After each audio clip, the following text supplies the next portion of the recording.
निराशा, निरुत्साह और अवसाद कब एगो आदमी के ऊपर आवेला? थक जइला के बाद। दूसर का, बीमारी में दुख उठौला पर। तीसर का, ई एगो विचित्र रवैया हाँ बाटे। एगो नबी आके परमेश्वर से कहत हमें, हम जियल नहीं चाहत, मरल चाहत हई। कहले इतना बड़ बात कहे के कारण का रहे? कारण का बा देखल जाई 4 अध्याय 2 वचन से। वो यहोवा परमेश्वर से ई कह के ऊ प्रार्थना कैले कि हे यहोवा परमेश्वर, जब हम अपना देश में रहली तो का हम यह बात ना कहत रहली का? यही कारण हम तोहार आज्ञा सुनते ही तरसीस के जाए खातिर हम फुर्ती कैली, काहे कि हम जानत रहली कि तू अनुग्रहकारी परमेश्वर हव, दयालु परमेश्वर हई और विलम्ब से क्रोध करे वाला करुणा निधान हई और दुख दिहला से प्रसन्न ना होखेला। यही खातिर हे यहोवा परमेश्वर, अब हमार प्राण ले लेई, काहे कि हमरा खातिर जीवित रहला से अच्छा मरल भी बाटे। एगो भक्त जगता प्रभु से प्रार्थना करत हूँ, हमके मार द, हमरा के मार देई कहत हमें। अयुब प्रार्थना कैले कि आपन हाथ बढ़ा के हमरा के काट देई। मूसा प्रार्थना कैले कि हमारा साथे ऐसे व्यवहार करे के बाद हमार प्राण ले लेई। अब योना भी प्रार्थना करत हमें, हमरा के मार देई। काहे ऐसन प्रार्थना करत हमें? काहे ऐसन प्रार्थना करत हमें? जानत है रउआ, नीनवे शहर के लोग सुधर गईले, ई उनके देखल नइखे जात। पता नहीं कुछ लोगन के दूसरा लोगन के सुधर गईला पर बिल्कुल ना देख सकेलन। ई सच बाटे। यहाँ का भइल देखल जाई आई। योना 3:10। जब परमेश्वर उन्ह लोग के काम के देखलन कि ऊ बुरा मार्ग, तब परमेश्वर अपना मन के बदल दिहले। जवन हानि करे के ऊ ठनले रहलन ऊ उन्ह लोग के विरोध में ना कैले। ऊ ना कैले। निनवे के लोग जब पाप से भर गईले तब परमेश्वर योना के भेजत हवन, जा, उन्ह लोग के पाप बढ़ गईल बाटे, हम उन्ह लोग के दंड देवे जातनी, जाके चेताव। परमेश्वर अच्छा परमेश्वर हमें। बिना कोनो कारण के एक आदमी के भी केहू के भी वो दुख दिहला के कबही ना सोचेलन। मेहरबानी से सुनी जा। राउर पाप जब बढ़ जाला, जब परमेश्वर रउआ के चेतावनी देलन, परमेश्वर रउआ के बतावतन, परमेश्वर के बात सुनला बिना जब रउआ जियली, परमेश्वर का करेलन जानत हई? बाइबल बतावेले कि प्रेम करे वाला पिता अपना बच्चन के दंड देवेलन। परमेश्वर रउआ के प्रेम करेलन, यही से रउआ के सुधारल चाहेलन। निनवे के लोग जब पाप में जीवन बितावत रहले तो परमेश्वर योना के भेजलन कि जाके चेतावनी द कि हम तो हम लोग के दंड दिहल चाहत हई। परमेश्वर रउआ के दंड दिहला के पहले सामान्य रूप से ऊ चेतावनी के देलन। काहे रउआ के चेतावनी देतन कि तू पश्चाताप करब, अपना मन के बदल लेब और सुधर जेब। योना जा करके एगो चेतावनी से भरल संदेश दिहलन तो वहाँ का भइल कि वहाँ के राजा, वहाँ के मंत्री, वहाँ के सामान्य लोग, अधिकारी और वहाँ के साधारण लोग टाट ओढ़ करके वहाँ एगो सुंदर बात बाटे जवन ऊ करके अइले। उपद्रव से जवन ऊ कैले रहले, पश्चाताप कैले। वो अपना बुरा मार्ग के छोड़ करके, पश्चाताप का मतलब का ह? मन फिरौला का मतलब का होला? अपना करे वाला बुराई के छोड़ के ही मन फिराव ह, वही के करत रहल, पश्चाताप ना ह। हमनी में से बहुत लोग पाप में बढ़त बाटे, पाप के कंटिन्यू करत हमें, वही पाप के बार बार करत हमें। परमेश्वर रउआ के दंड दिहला बिना ना रुकी है। 8वां पद, मनुष्य और दोनों टाट ओढ़ले और ऊ परमेश्वर की ओरी दुहाई चिल्ला चिल्ला के दें, अपना कुमार्ग से ऊ फिरे और जौन बुराई ऊ करेलन ओकरा से ऊ बिल्कुल फिर जाओ। 10वां वचन, उन्ह लोग के काम के देखले कि ऊ कुमार्ग से फिरत हवन जा। कितना बड़हन बात बाटे। परमेश्वर एक ही अवसर दिहले, वो पापी प्रजा के परमेश्वर एक अवसर दिहले बदले खातिर। ऊ लोग एगो अवसर के कितना अच्छा से उपयोग कैले रउआ देखली का? निनवे शहर के लोग बहुत पापी बाड़े, बहुत दुष्ट बाड़े। जब उन्ह लोग के पाप बढ़ गईल, जब परमेश्वर देख के सहन ना कर पौले, दंड दिहला खातिर जब ऊ तैयार हो गईले, तब पहले एक बार चेतावनी देवे के बाटे। चेतावनी देवे खातिर अपना भविष्यवक्ता के ऊ भेज दिहले। भविष्यवक्ता जाके एक बार उ चेतावनी दिहले। दोस्त लोग सुनत हई, निनवे के लोग पापी हवे। उनकरा बीच में योना जा करके और बतौले कि उनकरा नाश के विषय में प्रचार कैला से एक ही प्रचार के जब उ सुनले तब ओ निनवे शहर के सगरी लोग पछताप कर लिहले। जवन उ करत अइले ओ बुराई के उ लोग छोड़ दिहले, टाट के ओढ़ लिहले, उपवास कर दिहले, पछताप कैले, अपना जीवन के बदल लिहले। सुनी, एक बेर, खाली एक बेर परमेश्वर उन लोग के चेतावनी दिहला से उतना लोगन में बदलाव आ गईल। फिर रउआ विषय में का बा? रउआ पाप में जियत हई, पाप में काम के करत हई, पाप में चीज के रउआ देखत हई, बेकार के चीज के रउआ खात हई, पियत हई, मन मर्जी से घूमत हई और जीवन बितावत हई। कितना बेर परमेश्वर रउआ के चेतावनी देले बाने, कितने बार परमेश्वर कहले तोहरा के दंड दे, फिर भी बदलाव नइखे आईल। एक बार सोचा जा, निनवे के लोग के एक बार चेतावनी दिहला से उन्हन लोग में बदलाव आ गईल। एकर अर्थ जानत हई भाई बहन लोग, कितना ही बार परमेश्वर के चेतावनी दिहला पर भी रउआ ना बदलब त राउर मन दागल गईल बाटे, राउर विवेक दागल गईल बाटे। सावधान, जे बार बार डांटे जइला पर भी हट करेला ऊ अचानक ही नाश हो जई हैं। नीति वचन 29 अध्याय ओकर पहला वचन के केतनो बार डटला से रउआ में बदलाव नइखे आवत। केतनो बार परमेश्वर रउआ के चेतावनी देतन, बाकी रउआ में बदलाव नइखे आवत। राउर जीवन जैसे रहे वैसे ही राउर जीवन बा। बात में बदलाव नइखे, काम में कोनो बदलाव नइखे, आचरण में बदलाव नइखे, चाहे जीवन में होखे, शरीर में होखे, आत्मिकता में होखे, बदलाव के बिना जियत हवा। उहे पाप के काम, उहे पाप के बात, वही पाप के काम, वही पाप के आदत, वही पाप के नजर। लिखल बाटे कि उन्हें लोग के एक बार चेतावनी दिहला से उ सगरी लोग पछताप करके अपना बुरा काम के मान करके छोड़ के टाट ओढ़ के पछताप कैला से परमेश्वर उन्हें लोग के जवन हानि के ठनले रहले ओकरा के ना कैले। निनवे के शहर के लोगन के उ क्षमा कर दिहले। हमार परमेश्वर दंड दिहला से खुश ना होखेलन, बाकी क्षमा कैला से खुश होखेलन, जवना खातिर उ तैयार बाटे का हमनी के बीच में केहू कई बार परमेश्वर के चेतावनी दिहला से बदलाव के बिना ही पाप में जीवन के आगे बढ़ावेला केहू बाटे का? हो सकेला कि राउरी आखिरी अवसर होखे, आखिरी चेतावनी होखे। ये चेतावनी पर भी ध्यान ना दे के रउआ मन मर्जी से जियब तो परमेश्वर रउआ दोबारा उठ ना सकी, दंड देवे खातिर तैयार बाणे। सावधान हो जाई, जे बार बार डांटे जइला से हट करेला ऊ त अचानक ही नाश हो जई हैं, ऐसन बाइबिल बतावेले। निनवे के लोग कुकर्मी हवे। जब योना जाके प्रचार कैले उ सगरी लोग बदल गेले। जब सब बदल गए तब सब अच्छा भइला के बाद में जब सब सुख से, शांति से, आनंद से रहे लाग, तब योना के का करे के चाही? खुश होके के चाही, बाकी खुश ना भइले। जैसे ही निनवे के लोग सुधर गइलन जा, निनवे शहर के लोग परमेश्वर की ओर फिरले। सैकड़ों की संख्या में, हजारों की संख्या में वो परमेश्वर के पास आवे लगलन। ओकरा के देख के योना सह ना पौले और का कहत हमें, मार दो, ऐसन बाटे तो हम जियल नहीं चाहत, हमके मार दो। योना 1 मिनट रुक, काहे खातिर मरल चाहत हव? वो सुधर गइल बाणे, हम उन्हों लोग के देख नहीं पावत। हमनी के बीच के एकर अर्थ जानत हई रउआ?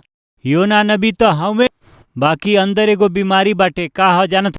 केहू के अच्छा भइला से हाँ सह नइखन पावत। सेवक ही बाड़े, प्रचारक ही बाड़े, सुसमाचार प्रचारक हमें। केहू के उन्नति कैला से कौनो कलेसिया के उन्नति कैला से सही ना पावेलन, कहल जाई हमें जी।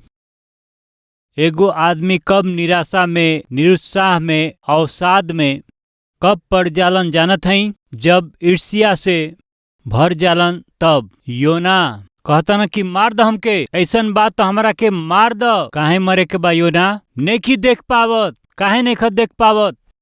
उन्हन लोग के सही भइल, हम देख नहीं पावत। केहू कौनो चैनल वाला कुछ बरिस पहले अवार्ड देत रहलन जा। जब वो अवार्ड देत रहलन जा तो हमरा के भी वो एगो अवार्ड देत रहले, बेस्ट प्रीचर या बेस्ट यंग प्रीचर के रूप में एगो अवार्ड देवे खातिर हमरा के बुलौले। हम ना आ पाइब कहला से उ कहले। तब हम गईली, एगो बुजुर्ग जौन 70 साल से भी ऊपर के रहले आके अपना सीट पर बैठला से हम सोचली कि बड़ा आदमी हुई है, महान सेवक बाड़े, ई सोच के हाथ मिलौली। अब अहीं के ई बात नहीं खे, करीब 10 साल पहले का ई बात बा। जाके हाथ मिलौला से हमरा के देखले और केहू और के समझ के हमसे कहले कि ए तरह से वो हमके देख के मुड़ के बैठी गईले। वो हाथ भी हमरा से ना मिलौले। कारण बताओ सिया का हुए बताई? सा मतलब बताई? ईर्ष्या हमरा से ए जवान के कलिसिया बढ़त बाटे। ईर्ष्या सेवक लोग में ईर्ष्या नइखे कहे के बाटे, प्रचारक लोग में ईर्ष्या नइखे बाटे, कलिसिया के पासवान लोग में ईर्ष्या नइखे बाटे, सामान्य लोग में ईर्ष्या नइखे बा। इहवा नबी कहाए वाला योना के ही बा। वो ईर्ष्या कहाँ तक ले गइल कहला से मर जाइब हम। ऐसे ही ई लोग के बदलला से हम ई का बाटे? दूसरा के सुधरला से हमनी के ईर्ष्या? हमनी के बीच में केहू बाटे का? दूसरा के उन्नति कैला पर ना देख पावेली आँख, दूसरा खुश होके ओके ना देख पावेली आँख, दूसरा परिवार सुखी से उन्नति कैला से ना देख पावेली आँख, दूसरा के प्रमोशन होता ओके ना देख पावेली आँख। कौनो आदमी औरत तोता मैना जैसे रहता तो कौआ जैसे, पता नहीं काहे देख ना पावेलन। ई अच्छा नइखे। परमेश्वर रउआ के जवन चाही देले बाणे, खुश रही भाई, खुश रही बहन। परमेश्वर से बाइक मंगल देले बाणे, खुश रह। पड़ोसी कार खरीद लें तो आपके का? रउआ नौकरी मंगली, का मंगली? प्रभु हमारा के नौकरी दे, 30,000 के नौकरी। ऐसे प्रार्थना कैली, परमेश्वर तरस खा के रउआ के 30,000 के नौकरी दे दिहले। बहुते खुशी से ज्वाइनिंग लेटर लेकर के हॉस्टल में कदम रखली। राव रूममेट भी इंतजार करता कब आइब रउआ। रउआ आईली और उ कहलस कि गुड न्यूज। उ कहलस रउआ के गुड न्यूज कौना बात के? हमके नौकरी मिल गई। तोहके नौकरी मिलल? हमरो के मिल गई बा। हमके 30,000 रुपया के जॉब। तोहार रूममेट कहले कि हमरा के 40,000 रुपया के नौकरी। 40,000 के नौकरी? हाय हाय, का जिंदगी बा, बेकार के जिंदगी। काहे काहे काहे ऐसन लागल? अगर वह नौकरी ना होई तब? देखला तू तोहरा के अब ले नौकरी ना मिलल, हमरा के 30,000 रुपया के नौकरी मिलल। एक ही इंटरव्यू में गई रहली, नौकरी मिल गई। इंसान के जीवन में शुरू से ही एगो पागलपन बा। का उ पागलपन बाटे यदि हम अच्छा बानी त बस, और केहू दुनिया में अच्छा ना होके के चाही। ई पागलपन बाटे तो सुनी जा मित्र लोग, मार दी है, शांति रहित कर दी है, मेल रहित कर दी है, आनंद के मिटा दे, आसपास के लोगन के बीच में अलग कर दे, आत्मिकता के नाश करी, अंत में वो तोहरा के नाश करके रख दे। योना आके कहत हमें हमके मार दई, हम जियल नहीं चाहत। का भल योना? हम जानत हई तू ऐसे ने करबा। काहे के पछताप कैले और हम उन्हें लोग के क्षमा कैली। उ लोग सुधर गईले, उ लोग सुधर जाइए तो हम उनके ना देख पाई। यह उनका टेंशन बा।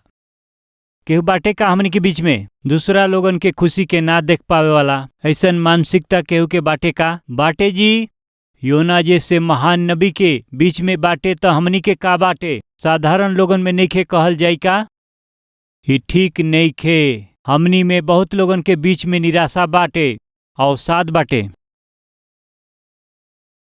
जिंदगी से ही नफरत बाटे। कारण जानत हई का? परमेश्वर रउआ के आशीष नइखन देलन, ऐसे नाही देले बाणे। राउर बीमारी ई बाटे कि रउरा से ज्यादा तो से ज्यादा आशीष पड़ोसी पौले बा, ऐसे नइखन देख पावत। ई बाटे राउर रोग, ई बा निराशा के कारण। ई बाटे आपके निराशा के कारण। जौन बाटे ओकर आशा छोड़ करके तोहरा बाजू वाले के आशीष के तू देख करके, हाँ, खुश भइला के बदले तू मुअत बाड़ा। योना के यह बीमारी पकड़लस। अच्छा भइला से वो देख ना पावले, दूसरा के खुशी के ना देख पावे वाला एगो बीमारी हवे। ऊ तोहरा के मार देई, ओके तोहके जीते के बा। थक जइला पर। दूसर का बीमारी में होखला पर। तीसरा ईर्ष्या पर भर जइला पर। चौथा अपमान में से जइला पर। यिर्मयाह के किताब 20वां अध्याय 10वां वचन। हम बहुत लोगन के बीच से आपन निंदा सुन ले बानी। चारों ओर भय ही भय बाटे। हमरा जान पहचान के सब जौन हमार ठोकर खैला के बाट जोहेलन जा, ऊ कहेलन कि उनकर दोष बतावा जा, तब हम उनकर चर्चा के फैला देई। कदाचित ऊ धोखा खई है, तब हमनी का उनकरा पर प्रबल होकर के उनसे बदला लेबे के। बाकी यहोवा परमेश्वर हमारी साथे बाने। ऊ भयंकर वीर के समान ही एह रीति से हमार सताए वाला प्रबल ना हो पई हैं। ऊ ठोकर खा के गिर जइहन जा। ऊ बुद्धि से काम ना करेलन जा। यही खातिर से उन्हों लोग के बहुते लज्जित होके के पड़ी। उनकर अपमान हमेशा खातिर बनल रही और कबहीं भुलाइल ना जा सकेला। यिर्मयाह भविष्यवक्ता कहत हवे, हमारा के पकड़े के कोशिश करत हवन जा। हमार मित्र लोग ही हमार शत्रु बन गइल बाना जा। हम कब गिर जाई इंतजार करत हवन जा, ऐसे कहले। ऐसे ऊ कह के यहोवा परमेश्वर हमारी साथे बाणन, उहे हमके छुटकारा देवे वाला बाणे। कहत हवे ई सब कुछ ठीक बा। बाकी उनकर संगे उनकरा के छोड़ दिहला पर उनकरा चारों ओर के लोग जब उनकरा के दुख चाहत रहले, तब वो ये बात के सहन ना कर पौले। वो दुख के सहन ना कर पाके का कहले जानत हई? ओकरा बाद के वचन 14वां वचन। श्रापित होके वो दिन जवना में हम पैदा भइली, जेह दिन हमार महतारी हमरा के हमके जन्म देले रहली, वो धन्य ना होके पावे। श्रापित होके वो आदमी जौन हमारा पिताजी के उनके समाचार दे के बहुते आनंदित कैले बानन की तोहार लड़का पैदा भइल बा। वो आदमी के दशा वो नगर के जैसे होखे जौना के यहोवा परमेश्वर बिना दया के ढा दिहले। उनकरा के सबेरे त चिल्लाहट और दोपहर के लड़ाई के ललकार सुनाई दिहल करे, काहे कि ऊ हमरा के गर्भ में ही ना मार पवले कि हमारा माता जी के गर्भाशय ही कब्रस्थान होखित और हम वही में हमेशा खातिर पड़ल रहती। हम काहे के उपद्रव और दुख भोगे खातिर जन्म लेले बानी। अपना माँ के गर्भ में मर जैती तो अच्छा होइत। ऐसे के कहल जानत हई? भविष्यवक्ता यिर्मयाह कहत हमें, हमरा पिताजी के जे आकर के सुनी तोहार लइका पैदा भइल बाटे, ऐसे बतौले। उ श्रापित भइला से अच्छा बा, उ नाश भइला से अच्छा बाटे। हमरा जैसे के जन्म लिहला से काहे अच्छा बाटे। हमरा जन्म के समाचार देवे वाला मर जाई तो बहुत अच्छा हुई। हमरा जैसे आदमी गर्भाशय में ही मर जैते तो बहुत अच्छा हुई। काहे हम जन्म लिहली। ई के कहत बाटे रुआ जानत हई? एगो महान भविष्यवक्ता। काहे खातिर? ओकर कारण बतावत हमें। परिश्रम और हम दुख के देखी और हम अपन दिन नामधराई में ही व्यतीत करी। अपना दुख के हम सामना नहीं कर पावत। ये दुख के सामना हम नहीं कर पावत। ये अपमान के सामना हम नहीं कर पावत। असली में हम पैदा ना हुई तो बहुत अच्छा हुई। हमनी के बीच में केहू बाका आज कोनो कारण से दुख हो सकेला, वेदना हो सकेला, अपमान हो सकेला। राउर मित्र ही रउआ के विश्वास दिला करके रउआ के धोखा दे के रउआ के जीवन में धोखा देले हुई है। रउआ ना सही के रउआ कहते कि कौना प्रकार के जीवन ई कह के सोचतनी का? यिर्मयाह ऐसे ही सोचले। असल में हम पैदा ना भइल रहती, माता के गर्भ में मर गईले रहती तो अर्थ बा ऑपरेशन होके हम मर गए रहती तो अच्छा होई। ऐसे सोचले। एगो आदमी जब अपमान में से होकर के जाला तब वैसे का होला जानत हई? उनकरा के निराशा और अवसाद की ओर घसीट देवेला। उनके कितना दबा देला जानत हई? जीवन पर ही आशा रहित कर देवेला। केहू हमनी के बीच में बाटे का? यिर्मयाह के ह जानत हई? यिर्मयाह गर्भ में रचे जैला से पहले हम तोहरा पर चित्त लगौले रहली और पैदा भइला से पहले ही हम तोहार अभिषेक कैली। हम तोहरा के जाति जाति के भविष्यवक्ता ठहरा देले बानी। तू जा कर के हम जीवन कहीं ओकरा के लोगन के प्रचार करब। इतना महान भविष्यवक्ता कहत बाणे, हम माता के गर्भ में पड़ला से पहले ही मर जैती तो अच्छा होई। बाटे का केहू हमनी के बीच में निराश होखे वाला, निराशा में जाए वाला ऐसन महान भविष्यवक्ता कौना हाल में आगल बनन जानत हई?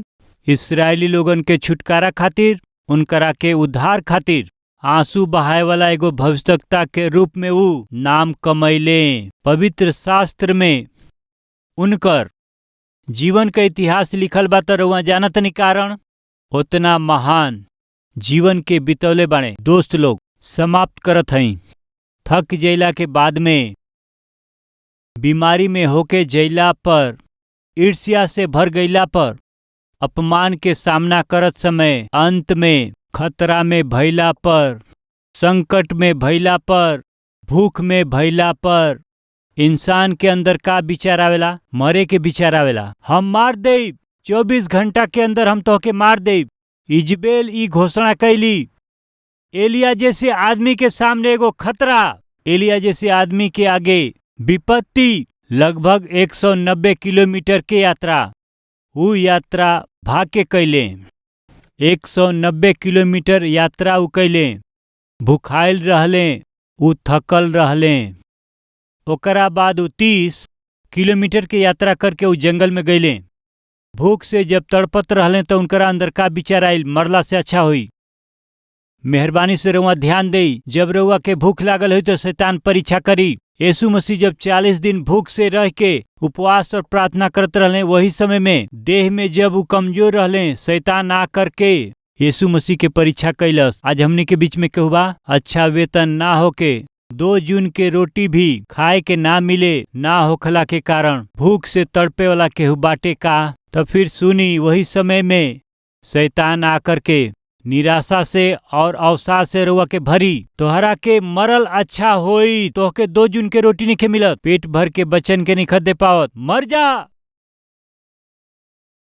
वही समय परमेश्वर स्वर्ग से अपना दूत के भेज के भूख से, अपमान से, संकट से, खतरा में फंसल वो एलिय्याह के पेट भर के उनकरा के भोजन दिहले। जवन खतरा और संकट ओकरा के आसपास भी ना आवे दिहलन। ई कह के हम समाप्त करत बानी। जौना संकट से रउआ डरत हई, कौन सा संकट आई जानत हई? भूख से तड़पत हई तो हमार परमेश्वर ऐसन परिस्थिति से रउआ के छोड़ावे उ जात बाणे। विश्वास करे वाला हमारी साथे मिल के प्रार्थना करी जा।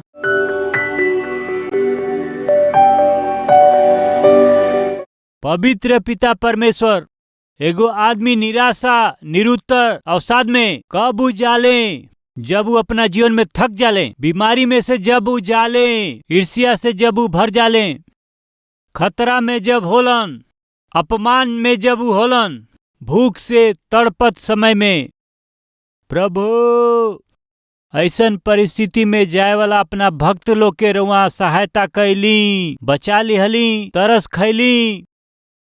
वही रीति से आज के दिन में रौरी उपस्थिति में प्रार्थना करत समय, हे पिता हमारा पर तरस खाई, हे पिताजी हमारा के दर्शन देई, हे प्रभु यीशु हमारा के आशीष देई। निरुत्साह से, निराशा में से, मौत के विचार में से रउआ हमारा के छोड़ा लेई।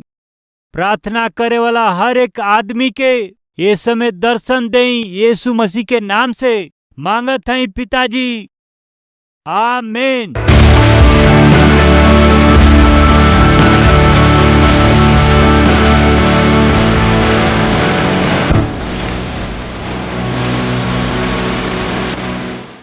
हमार पता बा Calvary post box number 30, Kukatpally, Hyderabad 72।